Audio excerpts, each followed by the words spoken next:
नमस्कार. वंदे भारत 24 मीडिया या चॅनलमध्ये आपलं स्वागत करतो.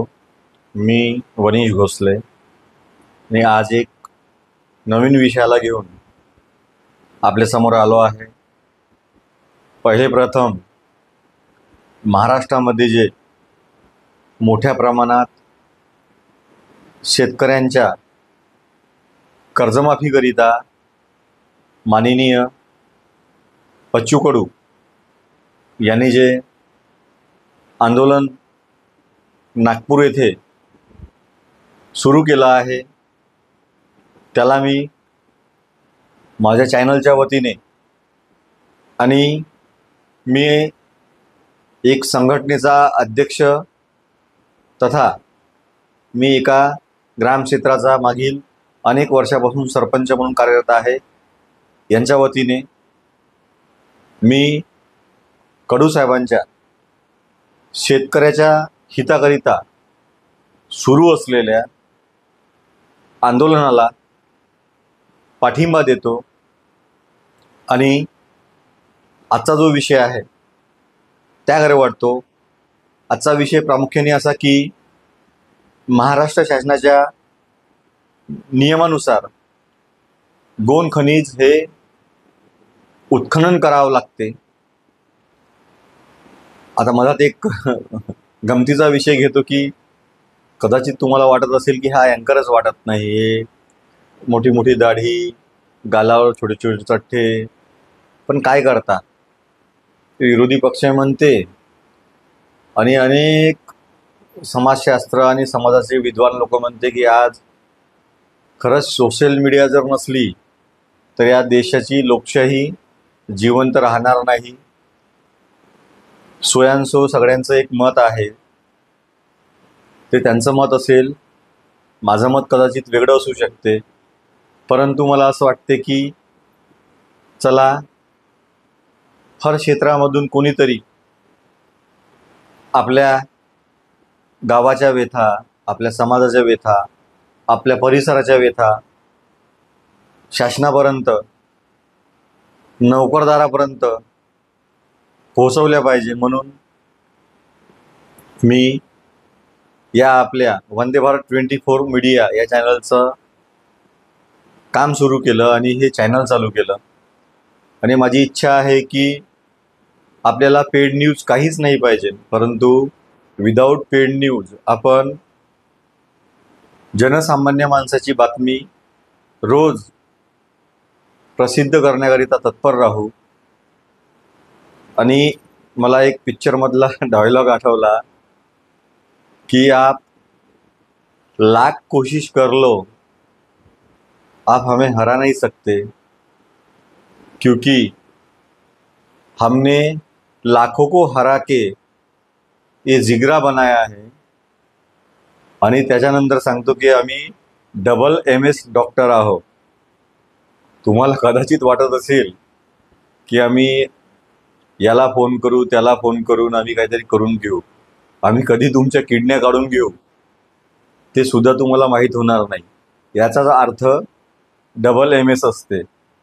हे आपला गमतीचा भाग जरी असला तरी पण ज्या चोरट्यांना हे मॅसेज द्यायचा आहे त्या चोरट्यांना हा मॅसेज समजून जाईल. दुसरा विषय असा की आज काल मी माननीय अपर जिल्हाधिकारी आणि SDM राडेगाव यांना बोलल्याच्या नंतर आणि तहसीलदार राडेगाव आणि यांना सर्वांना पत्रव्यवहार केल्यानंतर मोजा पळसकुंड ग्रामपंचायत तालुका राडेगाव जिल्हा यवतमाळ माझ्या कार्यक्षेत्रातील ग्रामपंचायत, मी ज्या ग्रामपंचायतचा सरपंच आहे तिथे तुम्हाला सांगतो, मागील अनेक दिवसापासून अवैध पद्धतीने एक क्रेशर चालू आहे. आणि त्या क्रेशरची जे परवानगी ग्रामपंचायतनी दिली होती त्या परवानगीचा दुरुपयोग करून त्या संबंधित कंपनीने, त्या ज्या कंपनीचं नाव आहे स्वरा इंडस्ट्रीज म्हणून, त्याचे पार्टनर श्रद्धा सचिन घोडे आणि चमेडिया असं काहीतरी आहे आणि त्यामध्ये श्रीराम कन्स्ट्रक्शन कंपनीकडून मनोज शर्मा आणि एक नाथानी म्हणून महापुरुष, तर कसं आहे, जे चोऱ्या करतात त्यांना महापुरुषच म्हणावं लागते अशी परिस्थिती आहे म्हणतात लोक. कारण हे व्हिडिओच्या माध्यमातून मी सांगून राहिलो तर कदाचित ते माझ्यावर एखादा, मला ते आज पद्धत आहे ना नोटीस द्यायची, देईल, हरकत नाही, सहन करून घेऊ आपण नोटीस. पण चोरांना चोर म्हणणं जर पाप असेल, हे पाप करू आपण, चोर म्हणू आपण. तर आज मोजा पळसकुंड येथे तहसीलदार यांच्या सूचनेने पोलीस बंदोबस्तामध्ये या विभागाचे मंडळ अधिकारी अनिल कंशे, या विभागाचे तलाठी बोंदाडे, दुसरे तलाठी आत्राम, महसूल विभागाचे कर्मचारी, पंचायत विभागाचे कर्मचारी, स्वतः आम्ही सरपंच म्हणून, पोलीस पाटील आणि मोठ्या प्रमाणात गावातील जनतेच्या उपस्थितीमध्ये सदर सोहरा इंडस्ट्रीज या कंपनीच्या क्रेशरची पाहणी व चौकशी करण्यात आली. त्यामध्ये जवळपास 6,000 ब्रास गोन खनिज हे अवैधरित्या पंचनाम्यामध्ये आढळले आणि त्या पंचनाम्याची कॉपी माझ्याकडे आहे. मी या व्हिडिओच्या माध्यमात तुम्हाला दाखवणार आहे. कदाचित जर माझ्या एखाद्या कास्तकारांनी, माझ्या एखाद्या घरकुल लाभार्थ्यांनी जर एक ब्रास मुरुम जरी आणला तरी प्रशासन त्याला तोडून खातं. परंतु या नालायक प्रशासनाकडून वेळेमध्ये कुठलीही कारवाई होत नाही. त्या संबंधित क्रेशरची मी सांगितल्याप्रमाणे मंडळ अधिकारी आणि तलाठी आणि संपूर्ण अधिकाऱ्याच्या समक्ष आणि गावातील नागरिकांच्या समक्ष पाहणी व मोजमाप केले असता तिथे तुम्हाला सांगितलं त्याचप्रमाणे 6,000 ब्रास रॉ मटेरियल गिट्टीचं तिथे होतं आणि त्याचा पंचनामा संबंधित अधिकाऱ्यांनी केला. त्याच्यानंतर ज्या क्षेत्रासाठी ग्रामपंचायतनी परमिशन दिली होती त्या क्षेत्रामध्ये क्रेशर न लावता त्यांनी कुठेतरी खाजगी क्षेत्रामध्ये क्रेशर लावले. त्यात महाराष्ट्र राज्याचे पोल्युशन विभाग म्हणून एक मंडळ असतं, त्या मंडळाची त्यांनी दिशाभूल केली आणि त्याचे खोटे प्रमाणपत्र, चुकीच्या पद्धतीने प्रमाणपत्र त्या एजन्सीने प्राप्त करून घेतले. त्या संदर्भात सुद्धा आपण अर्ज करून त्याची पूर्णतः माहिती मागितली आहे. त्यानंतर MECB विभागाच्या, महावितरण विभागाच्या अधिकाऱ्यासोबत डायरेक्ट संगनमत करून, कसं आहे, एखाद्या गरीब घरकुल लाभार्थ्यांना जर घरकुल बांधल्याच्या नंतर घरकुलच्या कनेक्शनची गरज असेल तर तेव्हा महावितरण विभागाचा किंवा संबंधित इलेक्ट्रिक विभागाचा अधिकारी येऊन त्याचा सर्वे करत असते. परंतु एक 500 ते 700 HP लोड घेणारी कंपनी लागत असताना सुद्धा त्या जागेचा कुठल्याही प्रकारचा सर्वे न करता चुकीच्या जागेवर MECB विभागाने कनेक्शन दिले आणि त्याची मी स्वतः महाराष्ट्र राज्याचे लाडके मुख्यमंत्री देवेंद्र फडणवीस साहेबांनी जे आपले सरकार पोर्टल सुरू केलं आहे त्या पोर्टलवर 2 ते 3 दिवसापासून तक्रार करून सुद्धा त्या संदर्भात संबंधित एक्झिक्युटिव्ह इंजिनियर हे उत्तर देत नाही आहे, उडवाउडीचे उत्तर देत आहे आणि संबंधित कंपनीचे सगळे लायसन्स संबंधित ग्रामपंचायत पळसकुंड यांनी आपल्या सभेद्वारे यांनी मागील 3 वर्षापासून जे काम केले त्याचे कुठलेही टॅक्स ग्रामपंचायतला दिले नाही, रॉयल्टीमधून कुठलाही शेअर्स दिला नाही पेसा ग्रामपंचायत असताना, आणि त्यानंतर त्यांनी चुकीच्या पद्धतीने अवैध उत्खनन केलं म्हणून त्यांचे सगळे ठराव खारिज केले, रद्द केले. आणि ते केले असून सुद्धा पैशाचा जोर आणि सत्तेचा जोर कसा असते बघा.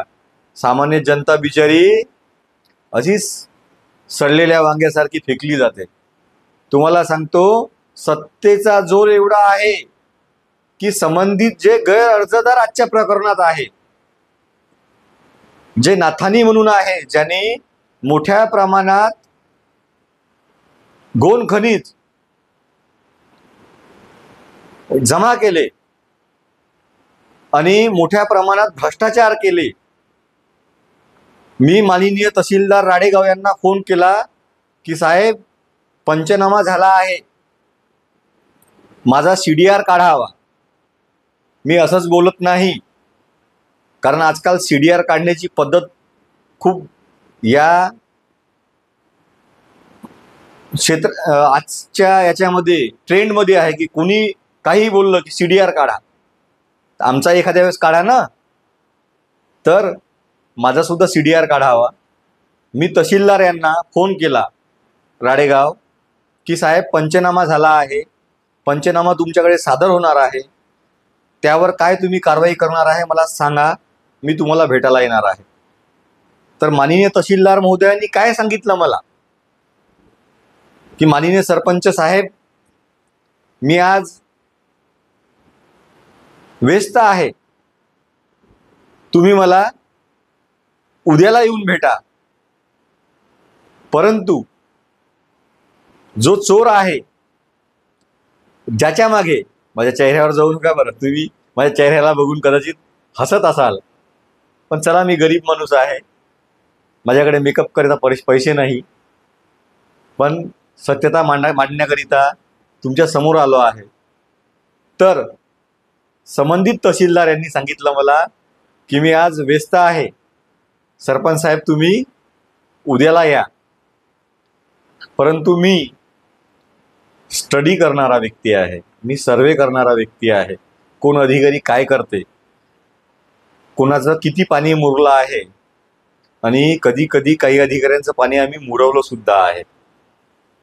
तर हे धमकी किंवा सल्ला त्यांनी समजून घ्यावं, हे मी जाहीर बोलतो.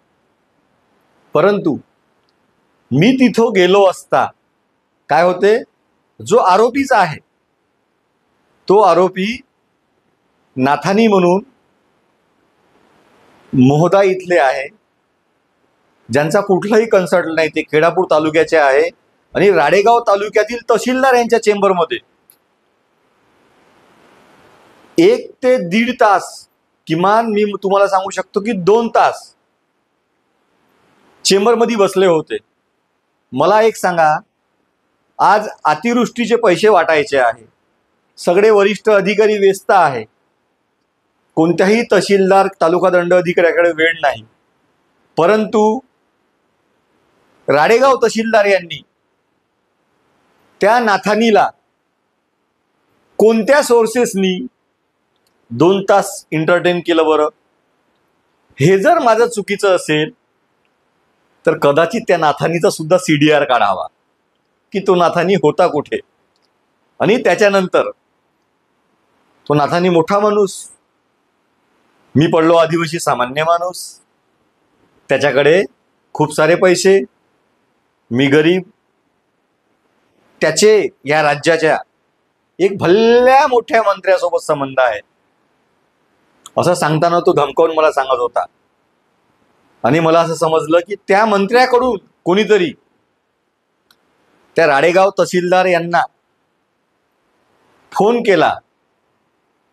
कदाचित तो त्यांच्या संबंधित पक्षाचा अधिकारी असू शकते, कदाचित त्या मंत्र्याचा OSD असू शकते, किंवा अन्य कोणी अधिकारी असू शकते. आणि त्यांनी फोन केला आणि हे प्रकरण गांभीर्याने बघा, आणि कदाचित होत असेल तर निपटून टाका ना. असं काहीतरी ठरलं असा माझा संशय आहे. म्हणून मी जनतेला गमतीचा भाग झाला नतमस्तक होऊन विनंती करतो की अशा नालायक लोकांपासून खरंच सावध राहिलं पाहिजे. आणि अधिकारी सुद्धा आज या देशाला गुलामगिरीकडे नेण्याच्या प्रक्रियेमध्ये प्रमुख भूमिकेमध्ये आहे असं वाटते. एखाद्या आरोपीसोबत जो गैरअर्जदार आहे एखाद्या प्रकरणामध्ये त्याच्यावर कारवाई करण्याच्या ऐवजी कोणताही पत्रव्यवहार न करता 2-2 तास कशाला बसावं लागते हो यांना? काय कारण आहे? म्हणून मी चॅलेंज करतो त्या अधिकाऱ्यांना सुद्धा की नोकरी करायची असेल तर सामान्य जनतेची करा. ज्या जनतेच्या पैशांनी तुम्हाला पगार भेटते त्या जनतेची करा. अन्यथा हे जनता तुम्हाला एक दिवस दाखवल्याशिवाय राहणार नाही. एवढंच सांगतो. आणि मायबाप जनतेला हेच विनंती करतो की हे तुमच्या गरीब लहान भावाचं चॅनल आहे, याला जास्तीत जास्त सबस्क्राईब करा आणि शेअर करा. या नालायकांना एक दिवस आपण त्यांची जागा दाखवू. नमस्कार.